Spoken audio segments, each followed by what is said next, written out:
গতকাল দুপুরে হাতে রামদা এবং তেলোয়ার নিয়ে আওয়ামী লীগের নেতাকর্মীরা যখন রাস্তায় বিক্ষোভে অংশগ্রহণ করে ঠিক তখনই কিন্তু সেখানে সেনাবাহিনীর সদস্যরা বাধা প্রদান করে এবং বাধা প্রদান করাই সেনাবাহিনীর সাথে কিন্তু বিক্ষোভকারীদের সংঘর্ষ হয় এবং সংঘর্ষের এক পর্যায়ে সেনাবাহিনীর কাছে থাকা শটগান তারা কেড়ে নেয় এবং তাদের হাতে থাকা দেশীয় অস্ত্র যেমন হচ্ছে রামদা তেলোয়ার দিয়ে কিন্তু সেনাবাহিনীর অনেক সদস্যকে আহত করা হয়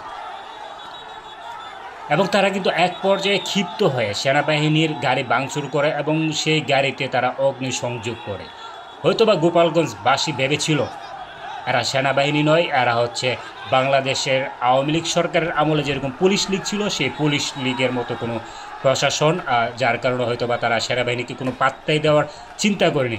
যদিও বা তাদের এই ভুলটি কিন্তু ভেঙে গেছে রাত্রিবেলায়, কারণ রাত্রিবেলা গোপালগঞ্জের পরিস্থিতি কতটা ভয়াবহ ছিল আপনারা ভিডিওতে না দেখলে বুঝতে পারবেন না। আর ইতিমধ্যেই কিন্তু বিভিন্ন সোশ্যাল মিডিয়ায় কিন্তু একটি ডায়লগ ভাইরাল হয়ে গিয়েছে এবং সেই ডায়লগটি হচ্ছে বর্তমানে গোপালগঞ্জের স্লোগান কি, সেটি হচ্ছে অরে বাবারে অরে দোলাবাইরে। আর কেনই বা এই ডায়লগটি ভাইরাল হয়েছে সেটি কিন্তু আপনারা ভিডিওটি সম্পূর্ণ দেখলেই বুঝতে পারবেন এবং ভিডিওর শেষের দিকে দেখলে বুঝতে পারবেন যে কেন এই ডায়লগটি বর্তমানে ভাইরাল হয়েছে।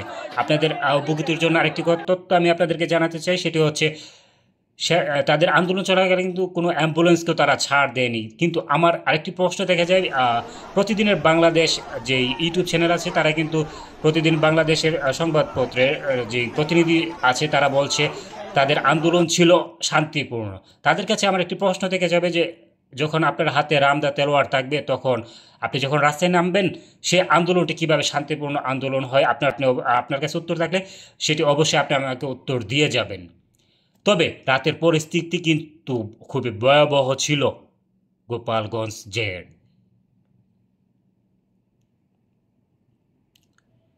রাতে যে এই চিত্র আমরা পরিলক্ষিত করতে পেরেছি সেটি হচ্ছে সেনাবাহিনী কিন্তু অজস্র সেনাবাহিনীর সদস্য কিন্তু গোপালগঞ্জে মুভ করেছে এবং তাদের সাথে কিন্তু সাজোয়া যান ছিল এবং সেখানে কিন্তু গোপালগঞ্জবাসী ক্ষণে ক্ষণে পরক্ষণ করতে পেরেছে যে আসলে তারা পুলিশ লীগ নয়, তারা হচ্ছে সেনা সদস্য। আর সেনা সদস্যরাই কিন্তু হচ্ছে বাংলাদেশের একমাত্র গর্বিত, আমরা যেরকম বলে থাকি, যারা শান্তি মিশনে অংশগ্রহণ করা এবং যাদের দ্বারা দেশের নিরাপত্তা এবং দেশের সাধারণ জনগণের নিরাপত্তার দায়িত্ব অর্পিত করা হয়।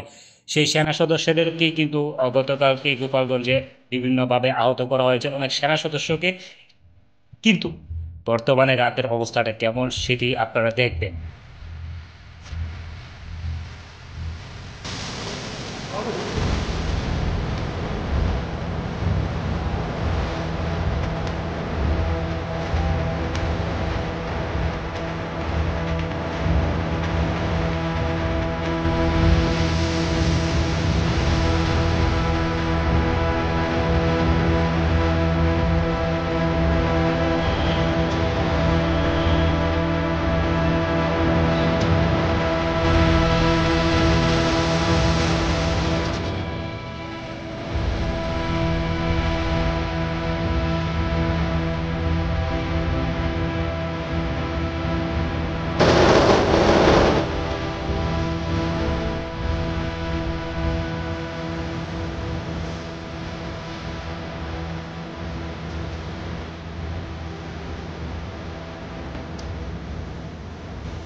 বল কয়জন আছে বল, সত্যি করে বল কয়জন আছে।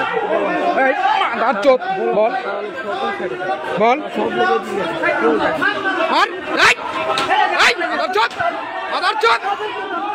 বল সত্যি কথা বল, বল। হ্যাঁ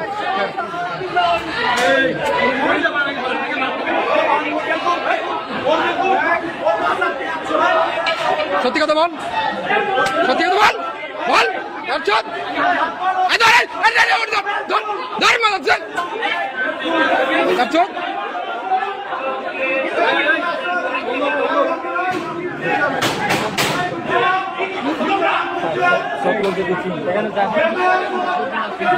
আচ্ছা স্যার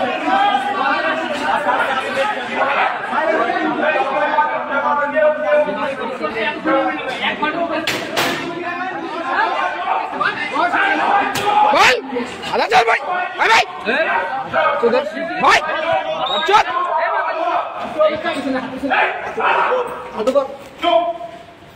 সবাই চুপ, যদি কেউ বলে থাকো নেমে আসে, সমস্যা নেই। যেগুলো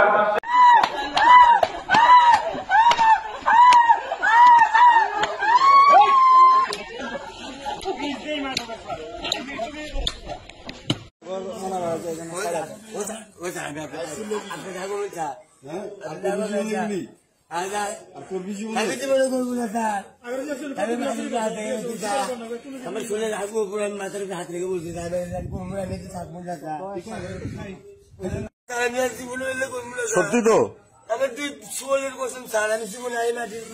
আরো 2 মিনিট থাকে এভাবে, আর 2 মিনিট টাইম ধরতে কেউ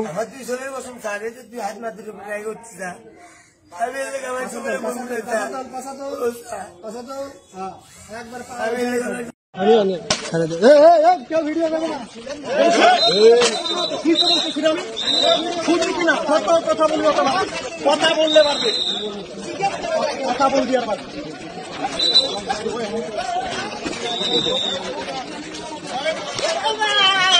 আচ্ছা আচ্ছা আচ্ছা আচ্ছা